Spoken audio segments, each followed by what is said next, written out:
guys take one thing away from this show, I don't want it to be that Lucas said you can say midget. I don't want that to be what we remember from this show, alright? Let's see if I can fix this mic really fast. 1 second, guys.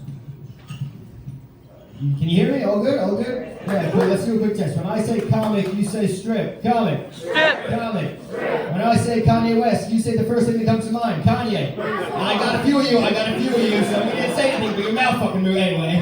We're going to bring out our next comic right now. Everyone give it up for Adi Klerman, everybody.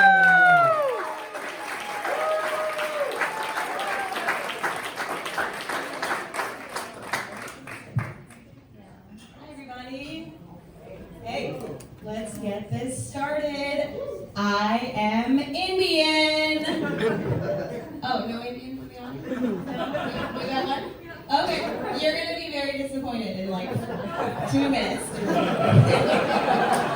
But great. I am Indian, but I was actually adopted by Jews. Woo. Yeah, like legit Jews. My mom is actually from Israel. Shalom. All right. But I joke with my mom a lot, and once I asked her, and I was like, Ima, and Ima is mom in Hebrew, and I was like, Ima, did you guys adopt me so you could get me on sale? And then, yeah, and she was like, without missing a beat, she was like, baby, of course we did, plus dog meat is cheaper. Funny because dark meat is cheaper, so there's that. But yeah, it's very interesting, like being Indian or being Jewish, but looking completely like this. I look totally Indian, but I know nothing about the culture. So, to clarify, your friend Sanjay Patel, I don't know him. I don't know him, but your friends Amanda Schwartz and Adam Rothstein, I totally know them, and they're my cousins. Yeah. So, but yeah, it's also pretty interesting being part of 2 ethnic groups that stereotypically are considered pretty smart. Like every Indian and Jew I know is either a doctor, lawyer, or engineer, and every Indian and Jew you know is probably the same. And if they're not, they're failures. But I thought that I was doing pretty well because I have a master's degree in counseling, which, as an aside, is a total joke of a degree. It really took me 3 years to learn how to say, oh, I get the sense that that's really frustrating. Let's unpack that. But I digress. But anyway, so after 3 years of studying hard and like doing the work, I told my mom and I was like, I graduated. And she's like, oh, you're a counselor, so you're not a psychologist? And then my friend Priyanka's mom was like, oh my gosh, congratulations on your master's. Not everybody needs a PhD. Brutal.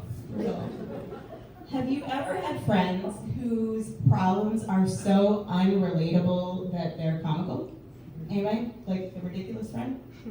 Let me explain. So I have a friend named Carl, and Carl is an actual stuntman. Carl is a stuntman in the movies. Carl is in his mid-50s, very handsome, very fit, and has never dated anybody over the age of 30. Carl was Leonardo DiCaprio before Leo was Leo. And and Carl called me up recently and he's like, Adi, I don't know what to do.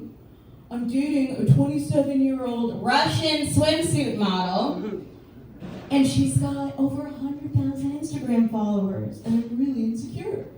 And I just, exactly. And that's what I did. I laughed, and I was just like, Carl, I don't even know what to tell you, except I think you're suffering from what's known as hot people problems. Like, Carl, you have hot people problems. I don't know what to do about this. Like, can you imagine my girlfriend is so hot that I'm jealous of her Instagram followers?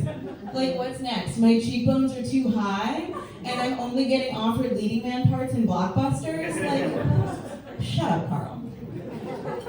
But speaking of hot people problems, I have some good family friends who also suffer from, like, a similar affliction, and that's what's known as rich person's disease.